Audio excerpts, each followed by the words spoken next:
வளையாது. தமிழ் மொழி அழகாக சொல்லி காட்டுகின்றது.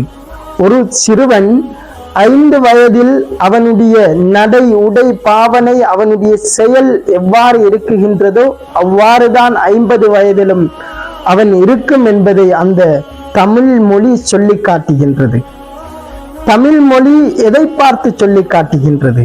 நாயகம் ஸல்லல்லாஹு அலைஹி வஸல்லம் அன்னவர்களைத்தான் முன்மாதிரியாக எடுத்து இவ்விடத்தில் கூறுகின்றது. அன்பார்ந்தவர்களே, நாம் பெருமானார் ஸல்லல்லாஹு அலைஹி வஸல்லம் அன்னவர்களுடைய நேசத்தை அவர்களுக்கு ஊற்ற வேண்டும். நாயகம் ஸல்லல்லாஹு அலைஹி வஸல்லம் அன்னவர்களை சஹாபா பெருமக்கள் எவ்வாறு நேசித்தார்கள் என்று தெரியுமா? இந்த உலகத்தில் அதிலும் மிகவும் ஆச்சரியமான விடயங்கள் தான் இளம் சஹாபிகள். 15, 14 போன்ற வயது சஹாபிகள் மிகவும் அவர்களுடைய நேசத்தை உயிரை கூட கொடுக்க இருந்தார்கள். அவ்வாறு வாழ்ந்தார்கள். அன்பார்ந்தவர்களே, அன்பார்ந்த இஸ்லாமிய நெஞ்சங்களே, நாமெல்லாம் அறிந்த ஒரு சஹாபிதான் தல்ஹத் பினுல் பரா ரலியல்லாஹு தஆலா அன்ஹு அன்னவர்கள். நாயகம் ஸல்லல்லாஹு அலைஹி வஸல்லம் அன்னவர்கள் அவர்களை எவ்வாறு அழைப்பார்கள் என்று சொன்னால் துலைஹா ரலியல்லாஹு தஆலா அன்ஹு அன்னவர்கள் என்பதுதான் அழைப்பார்கள். ஏனென்று சொன்னால் அவர்கள் மிகவும் இளம் சஹாபி, அவர்கள் மிகவும் வயதில் மிகவும் குறைந்தவர்களாக இருந்தார்கள்.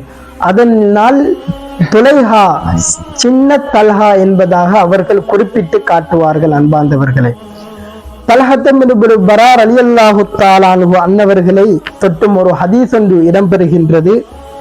இந்த ஹதீஸ் தபரானியில் 3554வது ஹதீஸாக இடம்பெறுகின்றது.